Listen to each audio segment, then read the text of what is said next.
A special thank you to each of our subscribers who make this channel possible. Here's today's story. In a dramatic escalation of international relations, Israeli Prime Minister Benjamin Netanyahu now faces the potential of arrest should he set foot in the United Kingdom. This follows an arrest warrant issued by the International Criminal Court, ICC, for Netanyahu, former Israeli Defense Minister Yoav Gallant, and Hamas commander Mohammed Deif, tied to the ongoing Israel-Gaza conflict. The ICC, based in The Hague, has jurisdiction over its 123 member states, including the UK, obligating them to enforce its arrest warrants. A spokesperson for the UK Prime Minister's office has confirmed that the government respects the ICC's authority, leaving the door open for Netanyahu's arrest if he visits Britain. This statement has been interpreted as tacit support for the ICC's actions by the current government.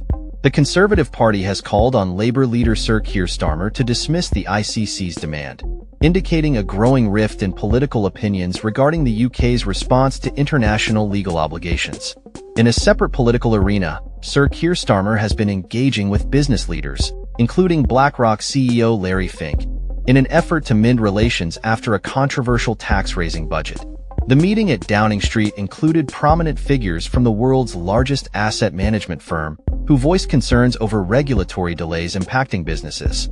Starmer and Chancellor Rachel Reeves sought constructive feedback on fostering economic growth rather than promoting government initiatives, highlighting a shift towards collaboration with the private sector.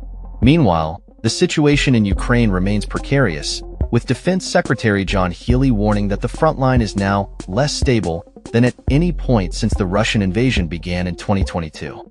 As Russia continues to make significant territorial gains, Healey emphasized the necessity of Western support for Ukraine in the face of escalating aggression. The UK government is reportedly considering further military assistance, although specific details remain undisclosed. The UK and France have jointly condemned Russia's latest missile strikes against Ukraine, with Foreign Secretary David Lammy asserting that such actions pose a threat not only to European security but to global stability. In a compelling article, Lammy and his French counterpart articulated their commitment to combating Russian aggression, countering narratives suggesting that the Ukraine conflict is solely a European issue. On the domestic front, business leaders have expressed alarm over the government's recent national insurance hike, warning that it could stifle job creation and hinder the ambitious target of achieving an 80% employment rate.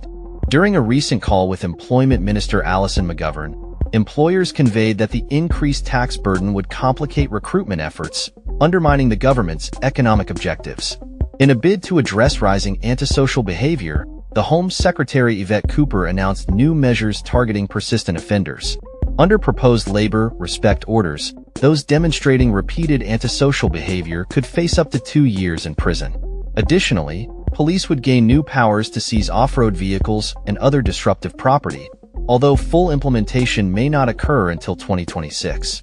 Agricultural concerns have also taken center stage, with Environment Secretary Steve Reed facing backlash from farmers over a proposed inheritance tax that could significantly impact agricultural assets. Farmers have voiced their frustrations, highlighting the mental health crisis in the farming community as they struggle to cope with financial pressures exacerbated by government policies. In a lighter note, discussions around social media regulations for minors have emerged, with Secretary of State for Science and Technology Peter Kyle dismissing the idea of a blanket ban on social media for under 16s. Instead, he emphasized the need for platforms to enhance safety measures to protect young users from online harms.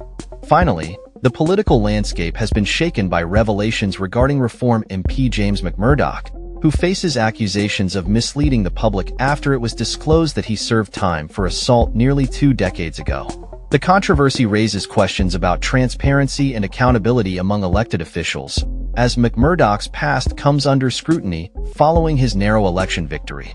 As these stories unfold, the UK government finds itself navigating a complex web of domestic and international challenges, each demanding careful consideration and strategic response.